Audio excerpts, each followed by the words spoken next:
अस्सलाम वालेकुम। 2016 में इस न्यूज ने बहुत हाइप पकड़ी कि मलिर एक्सप्रेसवे बनने जा रहा है, जो कि हेल्पफुल होगा बहरेन कराची के लिए और डीएचटी कराची के लिए। उस वक्त तक तो इस प्रोजेक्ट का कोई वजूद ही नहीं था। उसके बावजूद लोगों ने इसको आड़े हाथों लिया और मार्केट में एकदम से हाइप क्रिएट होना शुरू हो गई। उसके बाद कई साल गुजरे, उसके बाद ये मामला आना शुरू हुआ कि भाई ये प्रोजेक्ट सिंध गवर्नमेंट की तरफ से अप्रूव हो। वो अप्रूव हुआ। उसके बाद फिर दोबारा लोगों ने इंतजार किया कि इसके टेंडर पास हो। जब वो टेंडर पास हुआ तो फिर हम सब ने ये सोचना शुरू किया कि सिंध गवर्नमेंट के काम है, आहिस्ता आहिस्ता होंगे, पता नहीं हमारी जिंदगी में होंगे कि भी नहीं होंगे, कहीं ये भी कागजात में कहीं ना रह जाए, तो इसका काम शुरू होने दो। फिर जब इसका काम शुरू हुआ तो पिछले साल बारिशों का एक बहुत बड़ा रेला आया।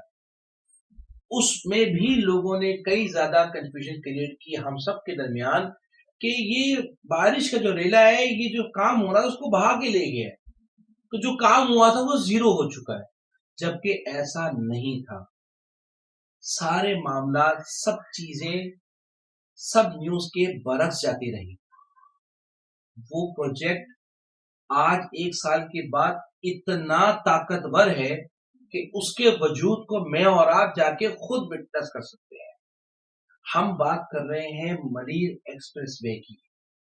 ये वो मलिर एक्सप्रेसवे है जो एक बहुत तगड़ा प्रोजेक्ट है और डीएचटी कराची और बहरों कराची दोनों के लिए बहुत विजिबल होगा।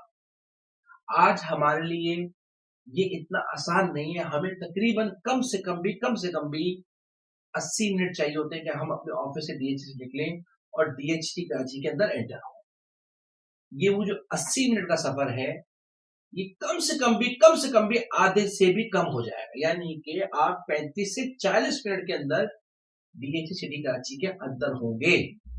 और ये वो रास्ते का वो टाइम है कि जो आज हर नॉर्मल इंसान कम से कम बर्दाश्त कर रहा है। मैं आज डीएचटी से नॉर्थ इलाहाबाद चले जाऊं, 1 घंटा लगता है। मैं आज डीएचटी से साइड एरिया चले जाऊं किसी फैक्ट्री में, लगता है 1 घंटा। उस हाउस कभी कभार इससे ज्यादा भी लगता है। आप यहाँ से कोरंगी चले जाएं, आधा घंटा लग जाए।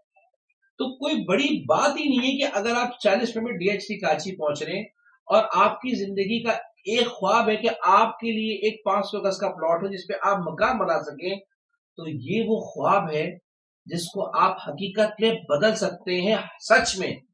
क्योंकि जो रेट आपको मिल रहे हैं वो आज से पहले नहीं थे। 80 लाख रुपए में आपको 14C का प्लॉट मिल जाएगा। 15A का प्लॉट आपको 67 से लेके 70 लाख के दरमियान मिल जाएगा। ये वो अपॉर्चुनिटी है जो इससे पहले आपको मयसर नहीं थी। ये वो अपॉर्चुनिटी है जो आज आपको मिल रही है और रेट एकदम से ड्रास्टिकली नीचे आए। आईपीएस लॉन्च हुआ जिसकी वजह से डीएचए ने लोगों को एक समझ लीजिए अट्रैक्शन देने के लिए मार्केट प्राइस से 5-10 लाख रुपए नीचे पे प्लॉट्स अलॉट कर दिए। अब वो तकरीबन 150 के करीब प्लॉट्स थे, जिसकी वजह से मार्केट का रेट 10 से 15% नीचे आ गया और उनका माल भी बिक गया। मतलब जो उनका जो एजेंडा था कि माल उनका बिक जाए, पैसे इकट्ठे हो जाए, वो अल्हम्दुलिल्लाह मुकम्मल हो गया। उनके पास पैसे इकट्ठे हो जाएंगे और पैसे आने से डीएचए के लिए ही बेहतरी है, क्योंकि वो पैसा डीएचए के ऊपर ही सर्व होगा। वो एडमिनिस्ट्रेशन, जो नई एडमिनिस्ट्रेशन आई है, हर 4 महीने 6 महीने बाद कोई ना कोई डिसीजन ले रही है। ये वो प्रोजेक्ट अब वो 2009 वाला प्रोजेक्ट नहीं है, उससे आप कंपैरिजन नहीं कर सकते।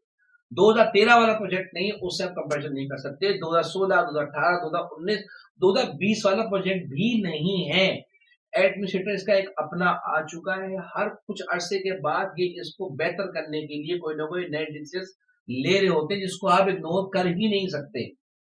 इसलिए इस मौके को जाने मत दें। अगर आपके पास 80 से 90 लाख रुपए हैं तो 500 गज के प्लॉट को, इस अपॉर्चुनिटी को अवेल कीजिए।